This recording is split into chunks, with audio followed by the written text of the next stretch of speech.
I don't know if you want to hear what I have to tell you. I don't know if you're ready, if you're prepared. Unfortunately, we are out of time. I have no choice but to tell you the truth as I know it to be true. I have no choice but to tell you, no matter how ridiculous or preposterous you interpret it to be. I have no choice but to tell you. You are God.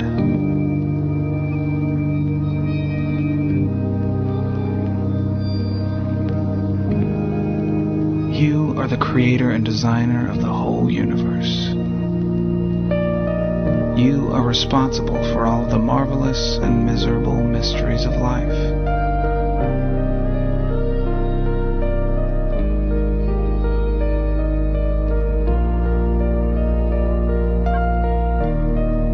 You are the one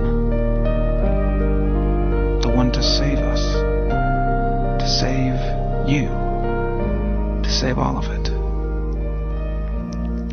Only they don't want you to know. They don't want you to know the truth. They don't want you to know because if you do, they will have no chance of survival. They are demons of your own design, embedded in your mind, and they will do anything and everything within their power to stop you from seeing, to blind you, distract you, destroy any chance of your awakening to the truth.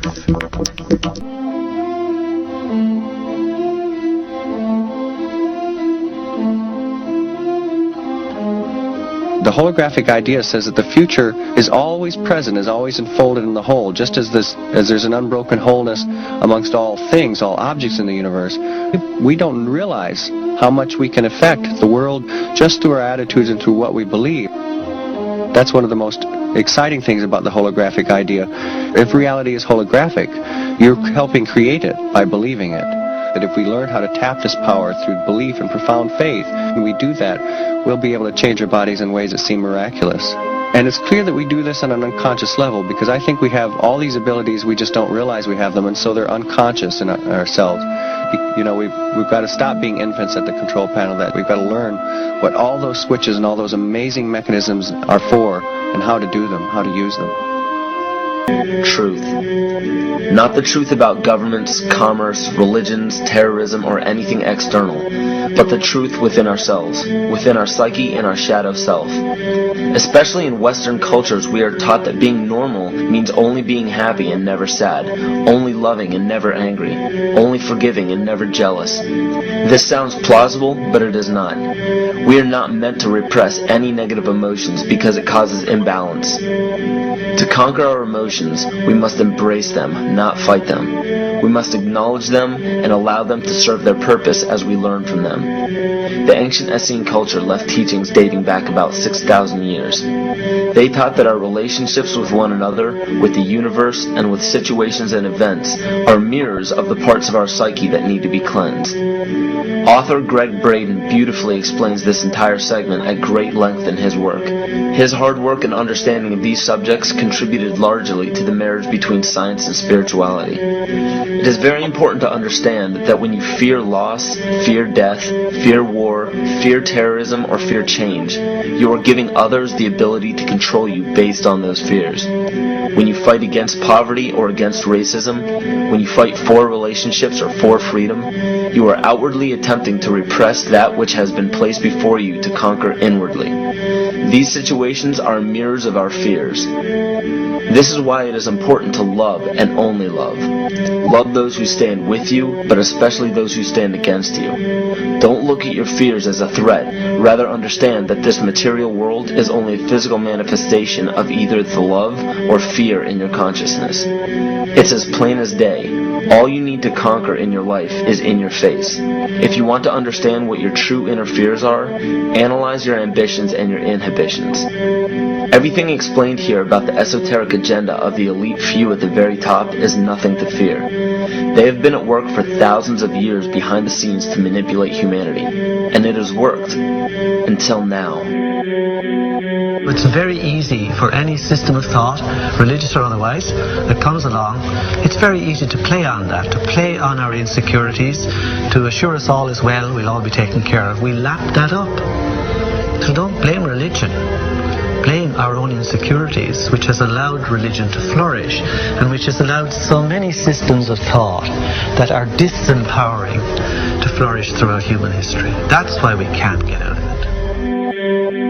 Ron Sankley, Department Chairman, Chemistry, University of California, Berkeley, showed that DNA acts as an antenna for cellular upregulation. The primary function they taught us about what DNA is about. It's a receiver and transmitter of photons, light, and phonon sound. For what? Cellular upregulation, meaning that the water molecules, the pyramid power around the DNA spiral energizing strands are taking in the spiritual energy of love vibrations and then sending it out for manifesting, precipitating in a quantum field, the physical matter of the body. These are hertz frequencies or cycles per second that the musicians can retune their instruments to play and experiment with.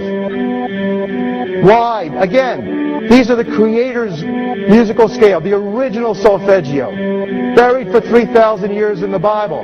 So the ancient priests who knew how to levitate the huge stones for the building of the pyramids, and the Masonic knowledge that predated ancient Egypt, the ability to have this information, these frequencies, serve the function of creation, destruction, and miracles on behalf of the empowered people who had access to this knowledge.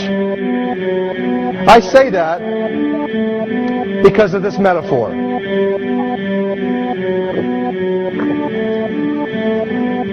This is the difference between the power of our Creator and anything else, particularly evil.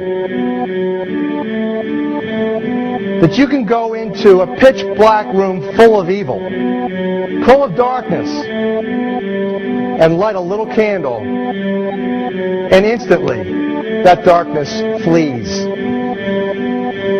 But you can't do the opposite. You can't go into a well-lit room full of truth and wisdom and righteousness and joy and health and harmony with the universal power. You can't take any amount of darkness and go into that well-lit room and have any effect whatsoever. That is the metaphor which I frequently think of when I think that I'm not empowered. It is the greatest lesson for me, and I think for everybody else, to know that we're on the winning side and that we win in the end. As you are watching this, understand that it is not a fight to be fought. It is not a war to be waged. No gun rights have to be exercised. Not a finger has to be lifted. Most people wonder how one person can make a difference. They ask that if all this is so simple and this information is available, why hasn't someone else conquered their fears and changed the world for everyone else? This is the most difficult and beautiful conundrum to our lives. Your reality affects you and only you. Your curiosity has led you to this genre of information to serve a very specific purpose in your life. To understand visually how the universe is truly a hologram, a math professor at Yale University developed a formula that is plugged into a computer program. Named after him, the Mandelbrot set shows a seemingly disorganized pattern. But no matter how far you zoom into the design, you will always find the same pattern within the whole pattern. Each fractal, broken down infinitely, will always reflect the whole. When one fractal changes its pattern, the sum total of the whole pattern changes along with it. This exemplifies that the whole world does not need to be awoken. There is no race to inform the 6 billion people on this planet of this message. It is only important that you, personally, learn to conquer your innermost fears and learn to love. When you see your fears for what they are and master your emotions, then, and only then, will you truly be free.